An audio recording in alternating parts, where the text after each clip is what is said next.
Inches Apart, written by Shri CVRJR. I recently decided to read a book lying on my table and looking accusingly at me every time I walked past. I read two whole pages before my phone buzzed. After reading the message, I resumed reading only to be interrupted again, this time by a forwarded video.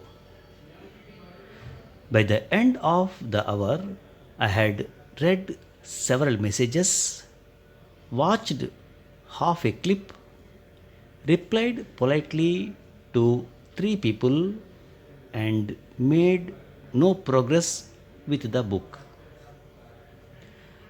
A few days earlier, I stepped into the elevator of my apartment building with three other residents. Enough time, one would think, for the usual pleasantries about the weather or the exciting finish of the previous night's match. Instead, all of us stared at glowing screens. We stood inches apart but worlds away without exchanging a single word. It struck me then that the smartphone has quietly replaced small talk.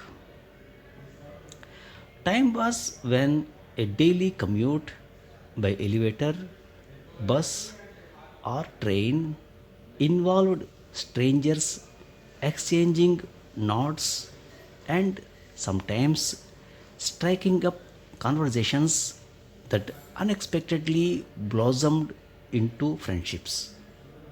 Today, what you see is a sea of tilted heads and illuminated screens. We are physically present but digitally elsewhere. Social media and mobile phones have slipped into our lives so seamlessly that we are now constantly connected yet curiously detached. The phone has become a permanent companion, a silent third presence at every meal and meeting. This is not to deny the benefits of the digital age. Messages reach loved ones instantly. Old friendships are rekindled with a few taps. Information travels fast and sometimes does real good. But abundance has its downside.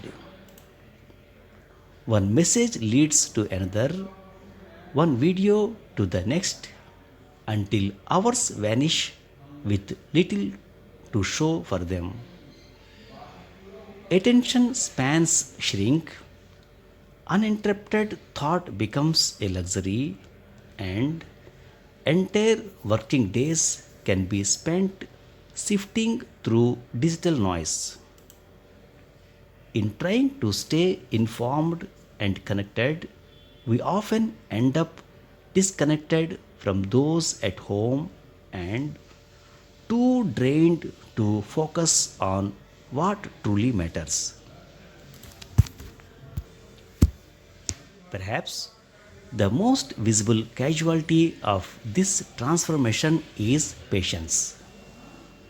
There was a time when letters and even emails came with an unspoken grace period.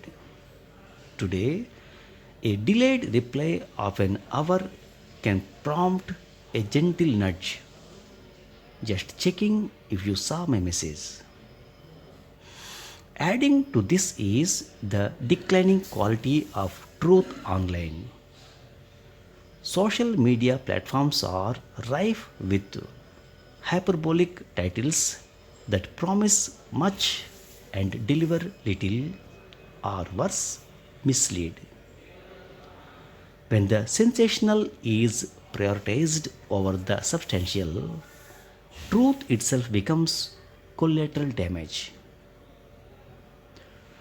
We should remember that social media has bridged distances across continents even as it widens the gap between people sitting side by side. Reclaiming our lives does not require disconnecting entirely, but it does require looking up from our screens long enough to notice the world and one another again. And finally, a small confession.